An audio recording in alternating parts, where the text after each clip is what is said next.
Είμαστε στο τεστ. Λοιπόν, είμαστε στο τεστ. Πάμε να ανοίξουμε το διάγραμμα δόμησης στο χαρτί. Πάμε στα τοπογραφικά.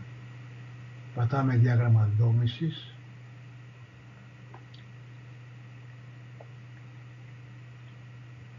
Μας ανοίγει αυτό το reference και βλέπουμε ότι πρέπει να διώξουμε αυτό το διάγραμμα δόμησης που είναι από άλλη εφαρμογή,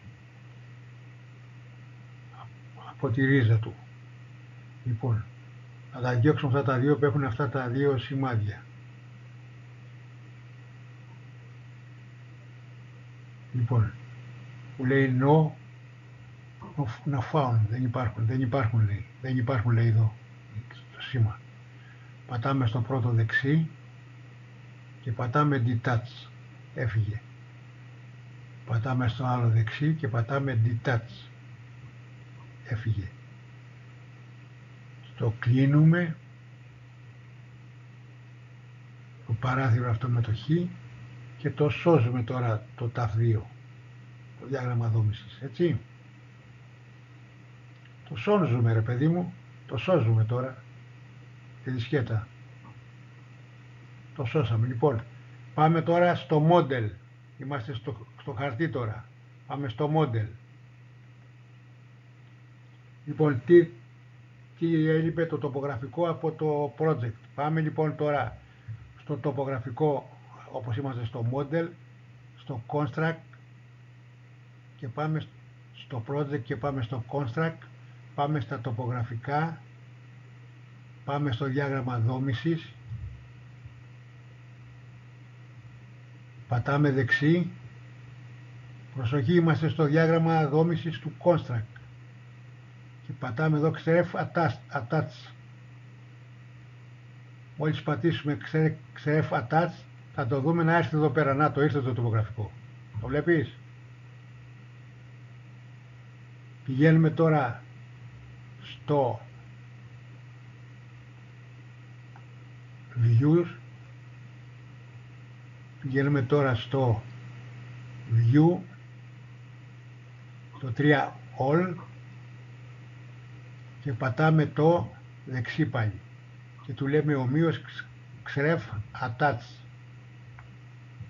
Να, το ήρθαν εδώ οι όψεις, τα πάντα. Λοιπόν, και εδώ κάτω μας έχει βγάλει compare.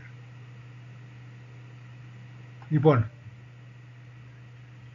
πηγαίνουμε τώρα στο sheet, το διάγραμμα TAF2, διάγραμμα δόμησης, και βλέπουμε ότι έχουν έρθει και οι όψεις και οι τομές. Λείπει το τοπογραφικό. Πηγαίνουμε τώρα πάνω εκεί που λέει View, στο μενού εδώ πάνω,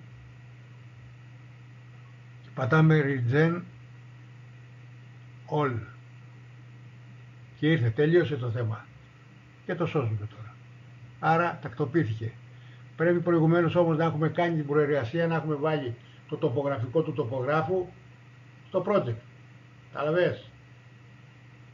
Να έχουν μπει τα τοπογραφικά με το κάποιο βίντεο που σου έχω στείλει άλλο. Είναι εύκολο και με κάποιο πρόγραμμα τα τοπογραφικά, εντάξει, πρέπει να τα έχεις βάλει μέσα στο project, όπως είναι τώρα βαλμένα. Σου έκανα βιντεάκι ρε, πώς κάνουμε τοπογραφικό και διάγραμμα δόμησης στο project. Γιατί είναι το διάγραμμα δόμησης τώρα εδώ? Τώρα το συμπληρώσαμε και αφού κάναμε τα σχέδια και με τις όψεις και τομές.